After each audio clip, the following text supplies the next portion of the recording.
Hello, buddy. Welcome back to Tinmans Court Channel. I'm your host, Jeffrey Tinman Taylor. Today, I got another movie haul put together for you guys, and it's kind of a big deal because not only got a complete TV series box set, but I also got 2 Disney films, a Western, 3 Christmas films, and 1 Sherlock Holmes movie. So let's get with the box set first. And it's Wonder Woman. That's right. This is the complete collection of the 70s Linda Carter Wonder Woman television show. Now, let me tell you the story on how I got this real quick. Me and my mom and dad found a yard sale in our town, and we went to it. They didn't have much stuff there interesting, for me that is, but I did saw a guy selling movies at his table, and he had this, and he put $4 on it, and Mama told me that wasn't a bad price for a used complete TV series collection. So I paid him the $4, and when I got home, I noticed 2 of the discs were not pushed all the way into the disc holder, so I pushed them in there. But other than that, they look like they were still intact to me, so hopefully when I watch it, it'll still play. Let's put it that way.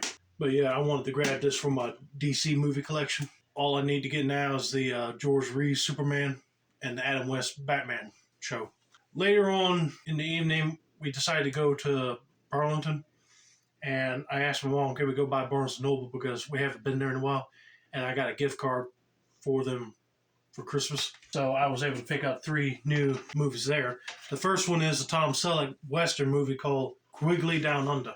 And I said, never seen it, thought I'd pick it up and check it out. But then I went over to the kid animated movie section and found these 2 movies. A new copy of Tarzan, which I told you guys in my Disney movie collection.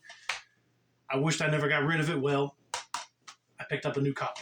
And I picked up The Hunchback of Notre Dame, or some people say Notre Dame. Tit for tat, but anyway.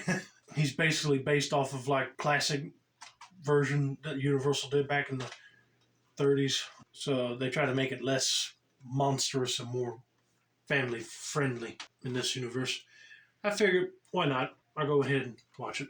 After we left Barnes & Noble, we had lunch, and then I asked my folks if we can go to McKay's used bookstore in Mebane. And I really didn't think I was going to find anything in there, folks. I was trying to find more horror-related films, but I ended up with these 4 right here. Let's start off with the Christmas films first, shall we? The first one has Bing Crosby in it, and it's The Bells of St. Mary's. I remember when I watched on VHS tape the movie Jingle Bells with Don Knotts playing Chris the Horse. They were advertising a bunch of other Christmas movies that you will probably like, and one of them was this. I said, you know what, if I find this movie, I think I'll give this one a whirl. Come to find out, this is a sequel to Going My Way, because Bing Crosby played the same Father O'Malley character in that movie as well. So I got to track down that movie too, just so I have both of them. And then another Christmas movie that I add to my Walt Disney movie collection is One Magic Christmas, starring Mary Steenburgen. And basically, a young mother rediscovers the joy and beauty of Christmas thanks to the unshakable faith of her 6-year-old daughter, Abby, and Gideon. Jeannie's very own guardian angel. Jeannie's wondrous experience will touch your heart and warm your soul in this timeless tradition of past Disney favorites. And I see on the cover that they go meet Santa Claus too, so this will be a one heartwarming film to watch. Finally, out of the Christmas movies is a Rankin Bass movie, 'Twas the Night Before Christmas, and they animated Santa Claus with no mustache. I was like, okay, that's a different look for him.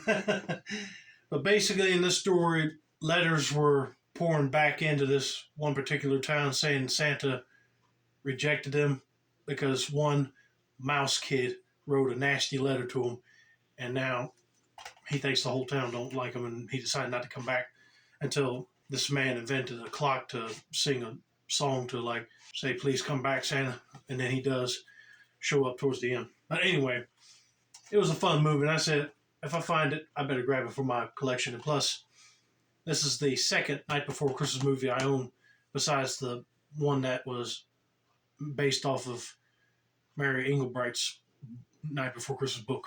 Okay, last but not least is the Sherlock Holmes film that I was talking about. I went over by the action, adventure, drama section that they had in their store, and I looked down in the mysteries. They had some other Sherlock Holmes box sets, but I really didn't need them. But I found this Hammer version of The Hound of the Baskervilles, starring Peter Cushing as Sherlock Holmes. Christopher Lee is Sir Henry Baskerville. But unfortunately, this is the only Hammer Studios Sherlock Holmes film that they ever released.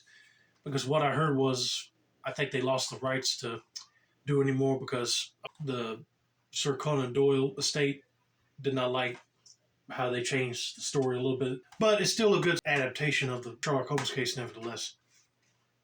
And I saw it on YouTube. I said, I got to get this one on DVD. So when I found it, I grabbed it. Well, okay, everybody. I hope you guys enjoy my latest movie haul. Don't forget to like, subscribe, turn on post notifications for more movie DVD content like this in the future. This has been another successful installment of the Tinmans channel. I say that's a wrap, and have a nice day, buddy.